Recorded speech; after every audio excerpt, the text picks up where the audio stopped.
ఈ సంవత్సరంలో మొదటి గ్రహణం సంపూర్ణ చంద్రగ్రహణం ఏర్పడుతుంది.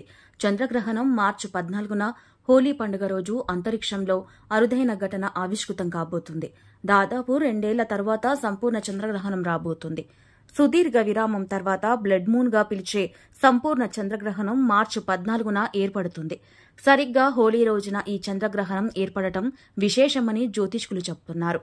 భూమి సూర్యుడికి చంద్రుడికి నేరుగా మధ్య ఉన్నప్పుడు చంద్రగ్రహణం సంభవిస్తుంది. దాని నీడ చంద్రునిపై పడుతుంది. ఇది ప్రపంచవ్యాప్తంగా వివిధ దేశాలలో పాక్షిక సంపూర్ణ చంద్రగ్రహణంగా కనిపిస్తుంది. అంటే చంద్రుని కాల వ్యవధిని కక్షలో దాని స్థానం ఆధారంగా లెక్కిస్తారు. ఇది రావడం అనేది ఒక ఖగోళ సంఘటన. సాధారణంగా గ్రహణాల రోజుల్లో చంద్రుడు కాస్త పెద్దగా ఎప్పుడు కనిపించే రంగులోనే కనిపిస్తాడు. కానీ బ్లడ్ మూన్ రోజున చంద్రుడు పూర్తిగా ఎర్రగా లేదా ఆరెంజ్ కలర్లో దర్శనమిస్తాడు. సూర్యుడి నుంచి విడుదలయ్యే రెడ్ ఆరెంజ్ కిరణాలు భూమి వాతావరణం గుండా వెళ్లి చంద్రుడిని ప్రకాశింపజేస్తాయి. దీనినే రేలీ స్కాటరింగ్ అని కూడా పిలుస్తారు. సంపూర్ణ చంద్రగ్రహణం సమయంలో భూమి నీడ చంద్రుడిని పూర్తిగా కప్పేయడంతో చంద్రుడు ఇలా ఎర్రగా లేక ఆరెంజ్ రంగులో కనిపిస్తాడు. ఈ సంపూర్ణ చంద్రగ్రహణాన్ని మన దేశంలో చూడలేం. ఎందుకంటే ఇది పశ్చిమార్ధ గోళంలో పూర్తిగా అక్కడక్కడ పాక్షికంగా కనిపిస్తుంది.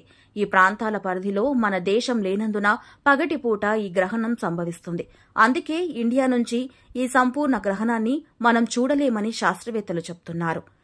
ఈ బ్లడ్ మూన్ పశ్చిమ అర్ధగోళంలోని ప్రజలకు సంపూర్ణంగా కనిపిస్తుంది. ముఖ్యంగా ఉత్తర అమెరికా, దక్షిణ అమెరికా, పశ్చిమ యూరప్, ఆఫ్రికా దేశాల్లోని ప్రజలు ఈ అద్భుత దృశ్యాన్ని వీక్షించగలరు. అమెరికాలో ఎక్కువ ప్రాంతాల్లో గ్రహణం స్పష్టంగా కనిపిస్తుంది. యూరప్లో గ్రహణ దశలో చంద్రుడు అస్తమిస్తుండగా ఆస్ట్రేలియా, న్యూజిలాండ్లో గ్రహణం పూర్తయ్యే సమయంలో చంద్రుడు ఉదయిస్తాడు. ఈ గ్రహణాన్ని చూడటానికి టెలిస్కోప్లు లేదా బైనాక్యులర్స్ ఉపయోగిస్తే మరింత స్పష్టంగా వీక్షించగలరు.